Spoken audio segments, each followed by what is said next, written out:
Dissatisfaction of not able to occupy the Kashmir remained and remains with Pakistanis even till today. It happened again in 1965, it again happened in 1971, and it happened once again during Operation Meghdoot in 1984, where the Siachen was taken over from the Pakistani forces and they were driven out of Siachen glacier. Namaskara, pranam to everyone. On 26th July, we are going to celebrate Vijay Divas of Kargil conflict.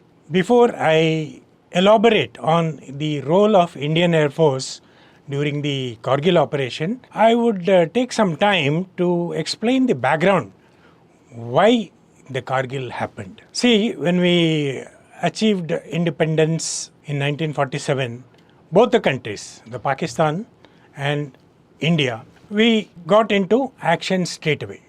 India got into action in uniting the various provinces who wanted to be independent. Then Home Minister Sardar Vallabhbhai Patel got into action straight away and he stitched the country together. In contrary, what Pakistan did, they straight away planned to attack Kashmir and invade Kashmir and take it into as their territory. When the Britishers handed over power to us, there was an understanding in both the countries that army will be handed over a little later, maybe a year. So when Field Marshal Karyappa took over as the Chief of Army Staff, it was in 1949. So similarly in Pakistan also they kept the British generals for a year or so. And these Pakistanis, they understood the army generals from British will not allow them to invade Kashmir. So what they did, they hired some tribals called Pashtunis and Afridis. They paid them some 3,000 rupees per head and they sent them to loot Kashmir along with the regular soldiers from Pakistan army in plains clothes. Everybody thought they are all tribals, but half of them were the regular soldiers. After Raja Hari Singh signed the Instrument Act, accession to India, then the Indian army straight away got into action and drove them away.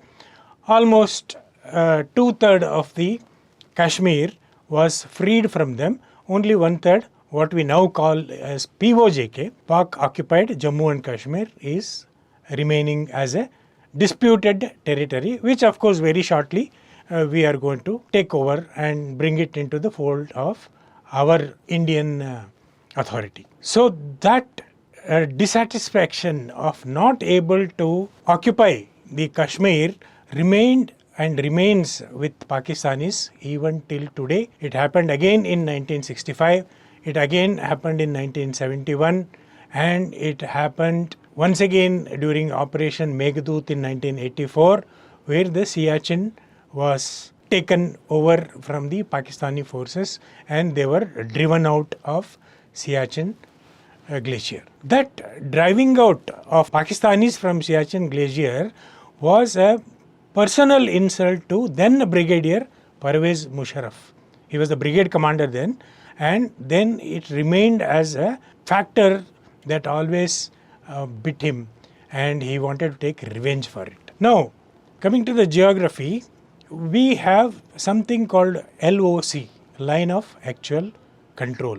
It is drawn along the borders of disputed territory, that is POJK and India, to be resolved bilaterally.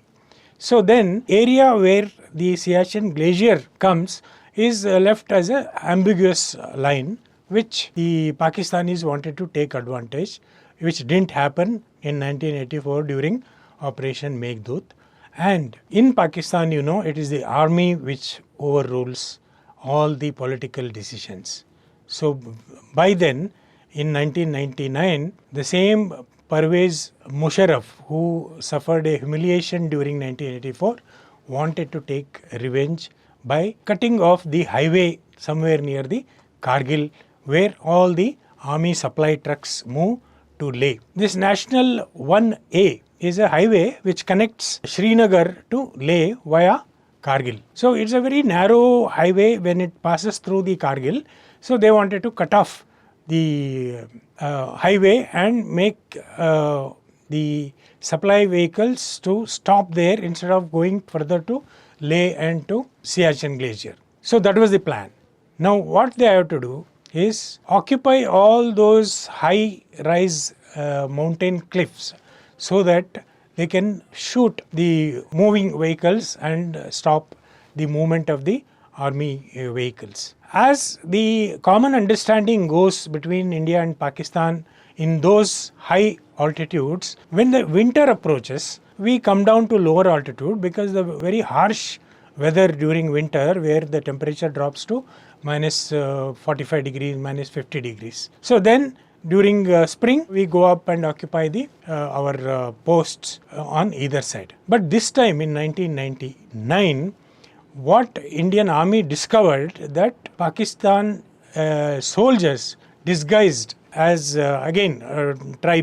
tribal people, or they call them freedom fighters, but they were all basically some of the trained terrorists and regular Northern Army soldiers, Northern Infantry Army soldiers from Pakistan. So when they realized we already occupied 130 different heights, preventing the Indian Army soldiers to reoccupy those heights and the movement of the vehicles, then Indian Army got into action. You see, in mountain warfare what happens? If a person is sitting on top, it requires 9 soldiers to fight against him and recapture the top. So in mountain warfare it is 1:9. That means the person who is occupying the heights has a greater advantage, 9 times the greater advantage of the person who wants to now dislodge him from the heights. So this is what is Indian Army was forced to face to evacuate all these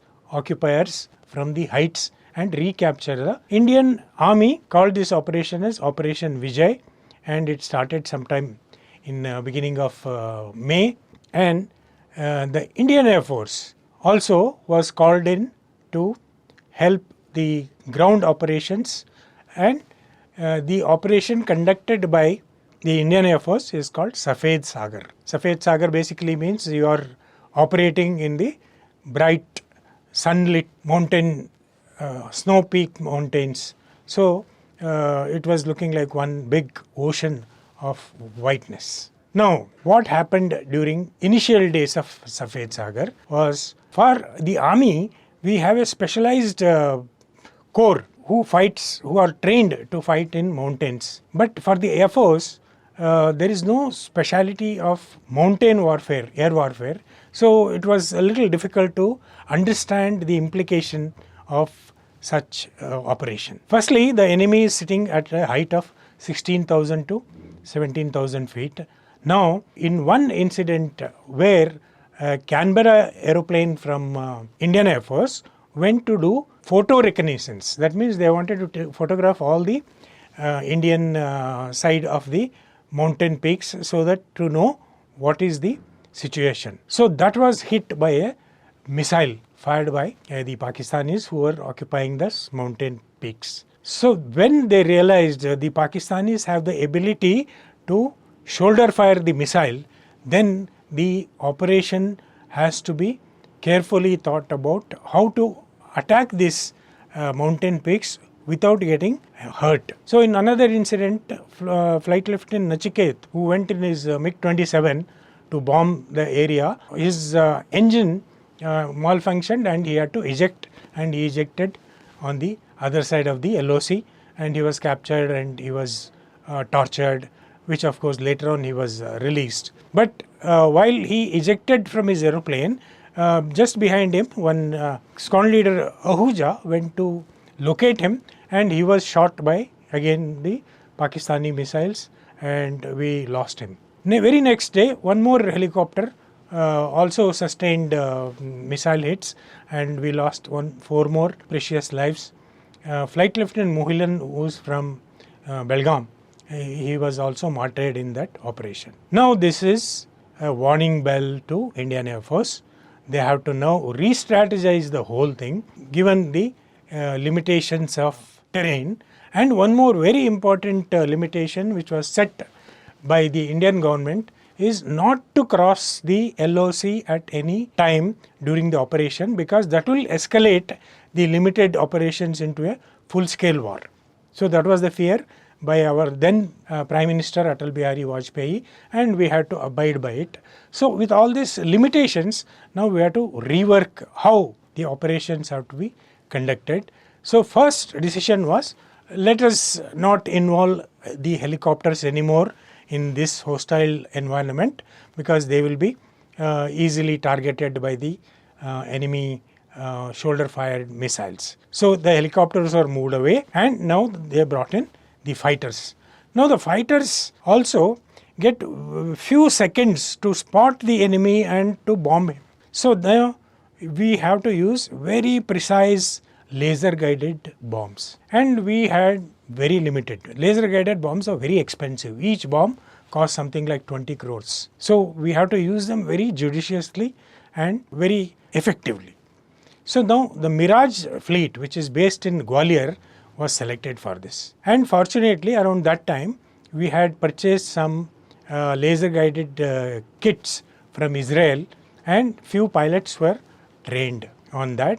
And there were some engineers then working in HAL, Bangalore, and they were also involved in modifying the laser guided and fit them into Mirages. And the tactics of how to do the aerial attack was practiced in something called TAC-D, which is the Top Gun version of the Indian Air Force, which is based in Jamnagar, and the tactics were practiced in Pokhran desert, simulating the condition of the Kargil heights. So all these preparations were done, and now the Mirages from Gwalior were moved closer to Kargil in bases in Punjab and Adhampur and Ambala. So now during this time a camp was found on the other side of the mountain range, from where the food and ammunition supply to the Pakistanis were carrying out. That place is called Muntho Dalo. Now the first action by the Indian Air Force was to destroy this Muntho Dalo camp. So the attack was organized, 4 aircraft went and they bombed, some 24 bombs were dropped all over that camp, and the camp was destroyed completely. All the supplies of food, ammunitions was cut off. Nearly 300 Pakistani soldiers were reported dead, and there was absolutely no radio communication coming out of that camp. So now the hills and their peaks have to be occupied. The next target was Tiger Hill. Now the Tiger Hill was the main peak, which was considered invincible because they are already fortified sitting Pakistanis. Now 4 aircrafts, Mirage 2000, equipped with the laser guided bombs, took off from Adhampur on early morning and headed towards Kargil. Wing Commander Raghunath Nambiar was the mission commander, and Wing Commander Raghunath was trained in Israel about laser guided bomb attack, and this is the time for him to test the training that he acquired in Israel.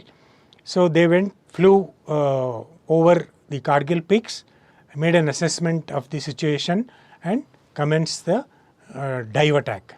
The limit that was given to them was they cannot descend below 28,000 feet, so that they can remain clear of the enemy missile attack. So he spotted the top of the Tiger Hill, and the head-up display system on the windscreen of the aeroplane was locked onto the target, and he gave a call, I have locked on the target and I am ready. And behind him were 3 aircrafts. They also echoed this, yes, roger that, we are also ready. And he released the first laser bomb, which hit the target, and the enormous blast destroyed nearly half the peak of the Tiger Hill. And followed by 3 aircrafts, they also did the same thing. And the last aircraft videographed all the destruction that happened during their attack and brought it, and this was broadcasted on the national television. So then on 4th July, the army conducted a very successful operation very daring and adventurous operation and completely freed the Tiger Hilltop from the Pakistanis. So this had a major impact on the Kargil operations, and by July 10th it was almost 90% of the occupied peaks were freed from Pakistan soldiers. So this operation from the Indian Air Force was very swift and very lethal. It lasted for a very short time, but it was very effective and it decided the future outcome, and that's how finally by July 26 the entire operation got over and India once again achieved the victory. The motto of Indian Air Force is Nabasparsham Deeptam. That means touching the sky with glory. This sentence is taken from a verse from Bhagavad Gita extolling the Vishwarupa of the Almighty God, that he appears for a fleeting moment, but the effect of his Vishwarupa is one that cannot be explained. So similarly, the air power of Indian Air Force, which appeared for a very short time and attacking very swiftly and lethally, and when it disappeared, it left a very intense destruction behind. So that is the apt motto which Indian Air Force continues to follow even today. Thank you.